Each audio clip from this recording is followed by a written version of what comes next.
Hi there, today we're going back and reassessing my top 10 punk and post-punk new wave records.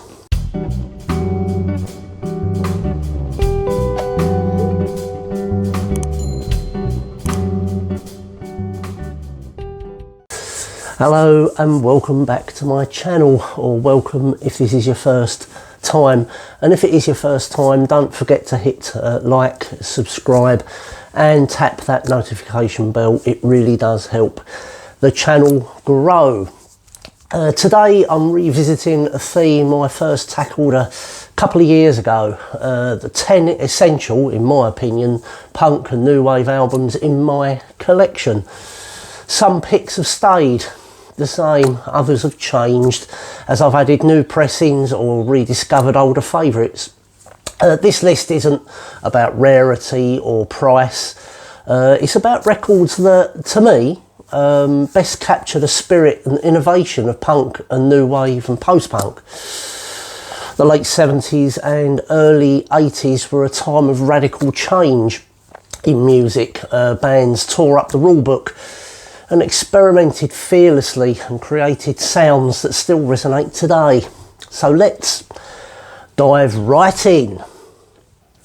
And now, in no particular order, we have the first out of the gate, which is Joy Division and Unknown Pleasures on Factory Records. This album is often described as one of the most important debuts in rock history, and with good reason. Released in 1979, Unknown Pleasures didn't sound like anything else at the time. Martin Hannett's production gave it a chilling atmosphere, echo-laden drums, sharp bass, ghostly guitars and Ian Curtis's stark vocals.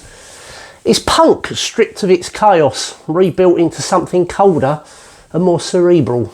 Tracks like Disorder and She's Lost Control still feel fresh, while songs such as New Dawn Fades carry an emotional weight that rivals anything from that era.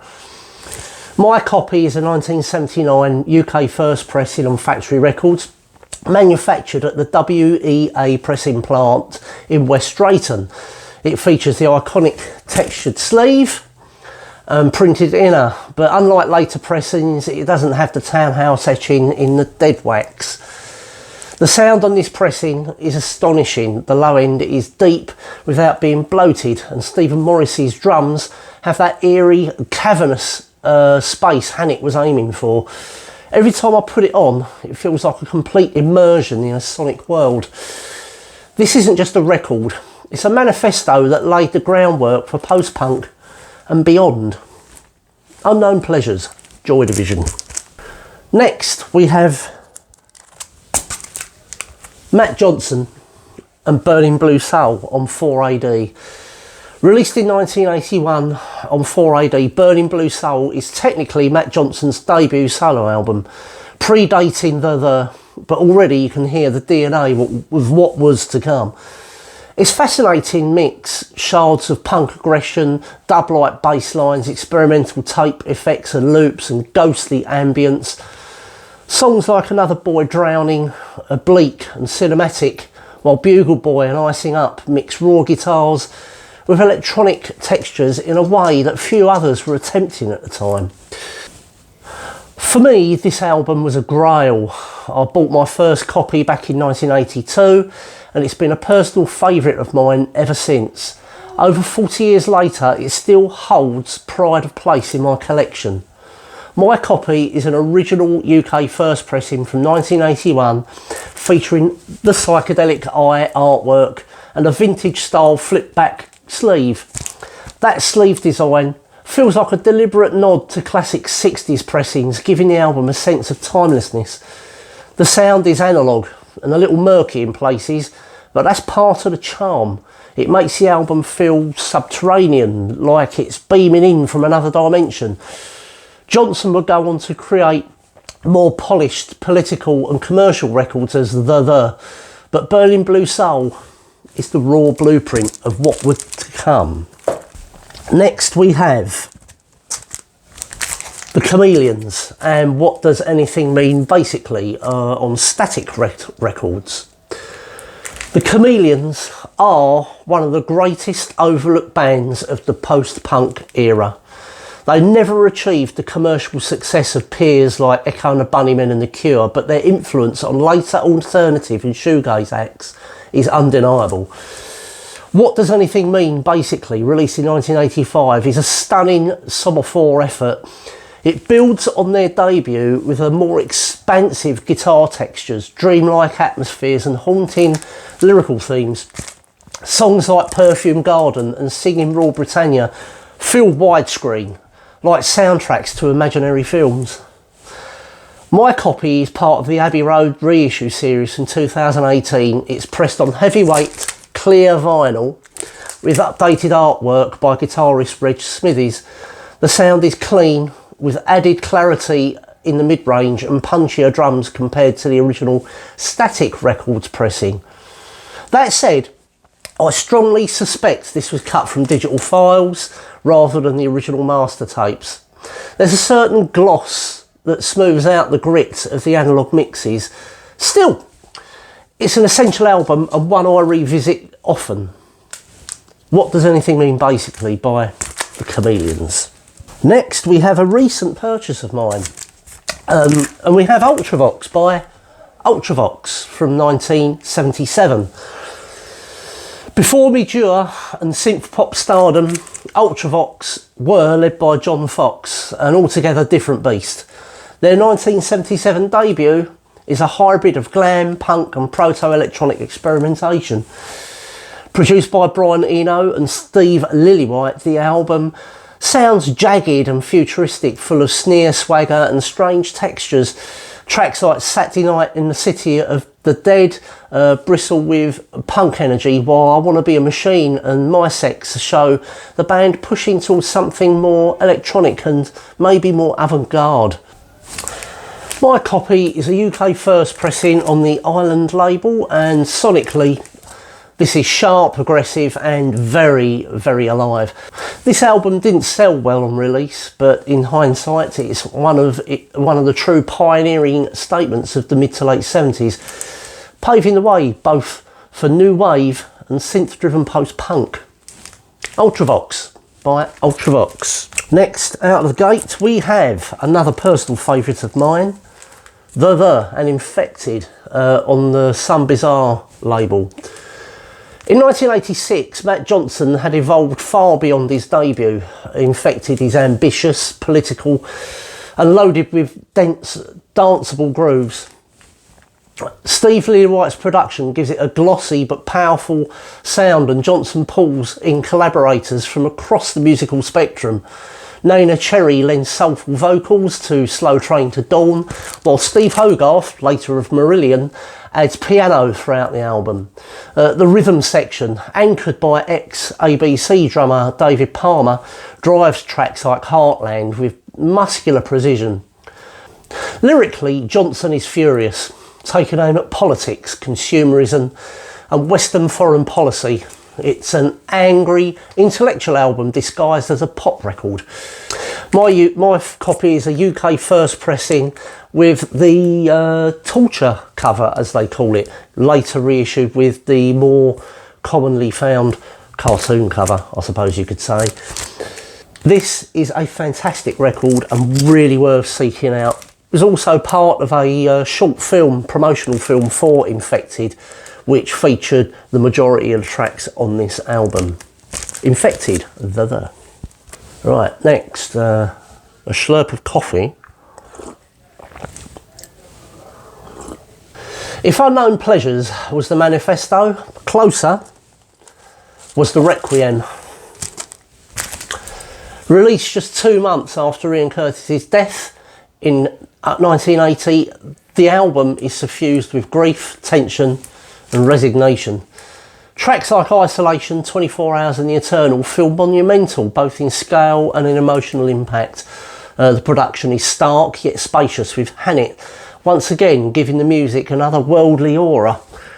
My copy is a UK first pressing, thick card sleeve, standard inner. The sound is immersive, heavy with atmosphere. Also own the 2020 anniversary reissue, which is excellent, and the 2007 Rhino pressing, which is serviceable but a bit compressed. But the original pressing, dark, brooding, overwhelming, is still the definitive experience, and one that you should seek out. You can pick these up for about £60–70 in VG Plus condition. If you can, get one. Recorded in the aftermath of Ian Curtis's death, Movement is haunted by Joy Division's shadow. Released in 1981, it's often seen as transitional.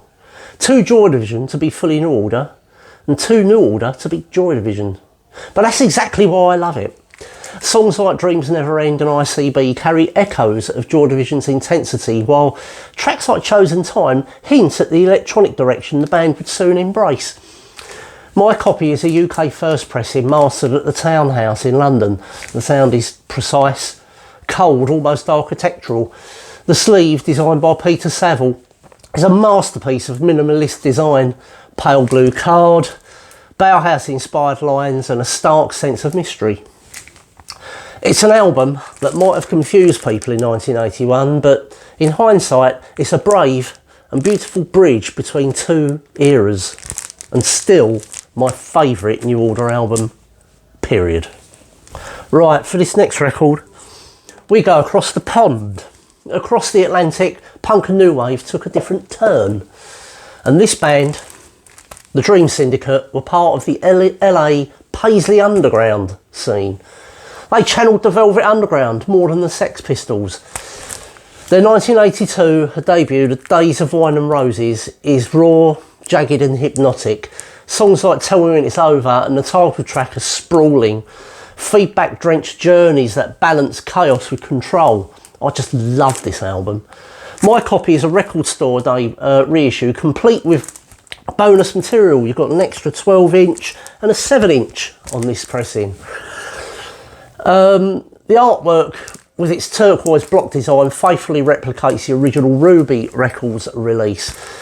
It's American post-punk at its most chaotic and compelling, and I just love this album, and it's worth picking up. It's quite hard to get hold of. I had to get this at high expense in the UK. I think this was only available in the US on Record Store Day, but there you go. In 1981, for the next record, Echo and the Bunnymen had established themselves as one of the most ambitious post-punk acts, and this record, Heaven Up Here, saw them take a darker, more experimental turn. I love this album, and tracks like All My Colours and Over the Wall showcase the atmospheric production, jagged guitars and Ian McCulloch's moody vocals. It's not as immediate as Crocodiles or as lush as Ocean Rain, but in many ways it's their most daring record. My copy is a first German pressing, which purchased mistakenly, as I thought it was a UK first pressing. This was in my earliest forays into Discogs. Still, the mastering is excellent, and with a strong low end that suits the album's darker textures. Eventually I'll upgrade to a UK pressing, but this one at the moment still holds up and is still a really good listen. Heaven Up Here, Echo and the Bunnymen. Right, we close with something a little bit more obscure, and that is the Diagram Brothers. The Diagram Brothers were a Manchester band on the New Hormones label, the same label run by Buzzcocks manager Richard Boone. Their 1981 debut, Some Marvels of Modern Science, is wonderfully bizarre. They called their style Discordo, built on strict rules, only discordant guitar chords, simple rock or disco beats, and brutally literal lyrics. The result is angular, absurd and strangely addictive. Songs like Isn't It Interesting How Neutron Bombs Work and I Didn't Get Where I Am Today by Being a Right Git combine deadpan humour with punk aggression. My copy is an original UK first pressing. I believe this has never seen a repress. It's complete with the uncut lyrics card and the DIY holder that you folded up and put your lyrics in. It's rare to find one in untouched condition, and the lo-fi sound suits the concept. Any polish would ruin the effect. It's an outsider art disguised as post-punk, and it deserves more recognition. Andy Diagram, the bass player in this band, would go on to play trumpet for James. Little known fact. There you go. So there you have it. My 10 essential punk and new wave albums from my collection. From the iconic to the obscure. These records represent a movement that refused to be pinned down. Always restless, always searching, always innovating. What are your essentials? Or did I miss a classic or include something unexpected? Let me know in the comments below. And thanks for watching. And if you haven't already, give this video a thumbs up and subscribe for more deep dives like this. I'll see you in the next one. Cheers. Bye bye.